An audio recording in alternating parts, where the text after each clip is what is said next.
What's going on, guys? Mr. Domo here, and welcome back to the channel. So I know it's been really Star Wars heavy for the month of March, so I kind of wanted to break it up. And I know I said in my previous video that I was gonna start doing some SH Figuarts Dragon Ball Android reviews, and so I'm just gonna go ahead and do this in order. And I just wanted to do a review on my Android number 16.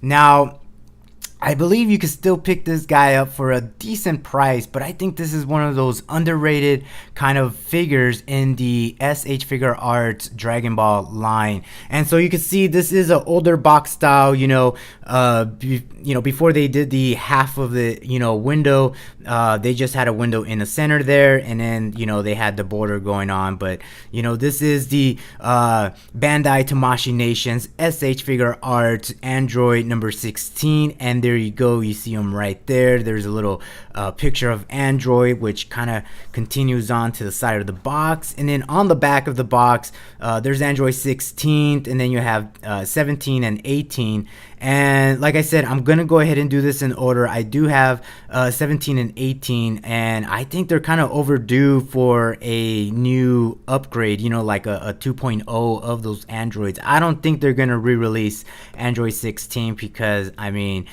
he was just there during the Cell Saga, and he never really came back. So, and then on the side here, there you go, you got Android 16. So that's pretty much it. Let's go ahead, open up this box, and check out this figure.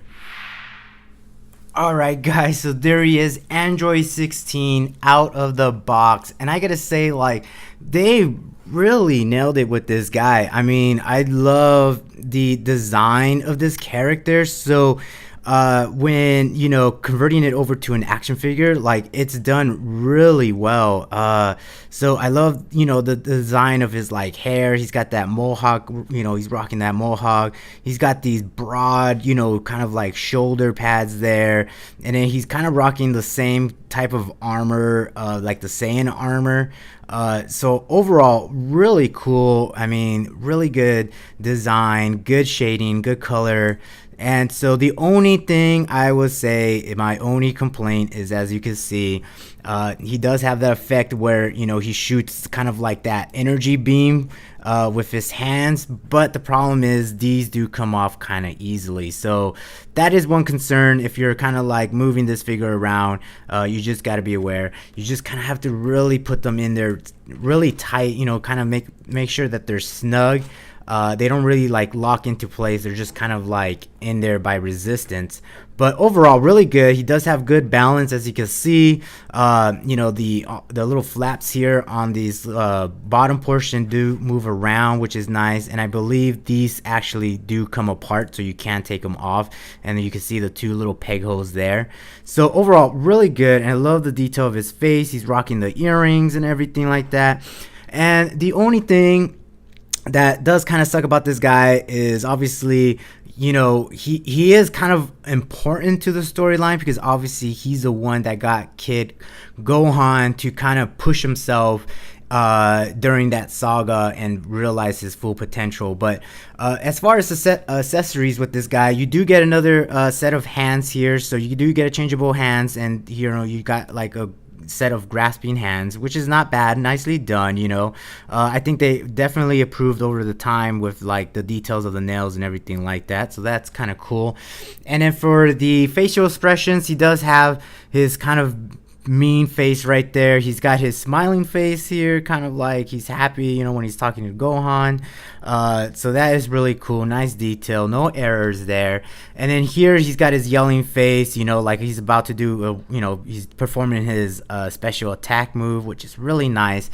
And also, which is a cool addition, is of course his head when he gets beat up and is just laying there in front of Kid Gohan.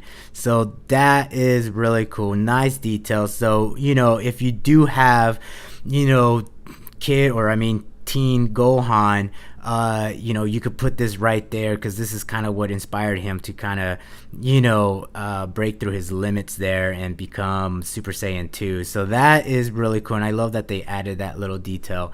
Like I said, I wish they would have added more, but that's pretty much it. I mean, but overall, I mean, the movement is good. He's got good movement around the shoulders here.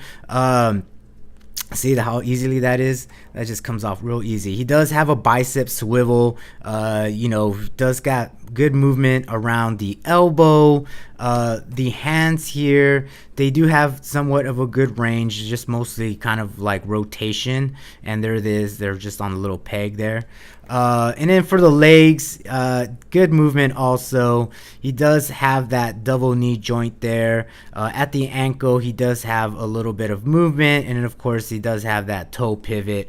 And for the waist, he could kind of, you know, bend over or arch his back, so not too bad. And then for the head, he does have some range of motion, but because of the hair and his big old chin right there, I mean, it does kind of hinder him to move all the way, you know what I mean? But it's not too bad. It's not too bad. But overall, this is a really good figure to have, and especially, you know, if you're setting up your display of Dragon Ball, this is kind of cool to have that, because the way I want to set this up, which I can't right now because I don't have the room, but is kind of do each saga. And so for the Cell saga, I would have Android 16, 17, 18, Cell, and then of course you know, Teen Gohan. So it's kind of cool to have those you know, those figures. And like I said, I don't think they're gonna release this guy, so that's kind of a bummer. That's pretty much it. But we are overdue for a Android 17 and an Android 18. So I don't know. I mean,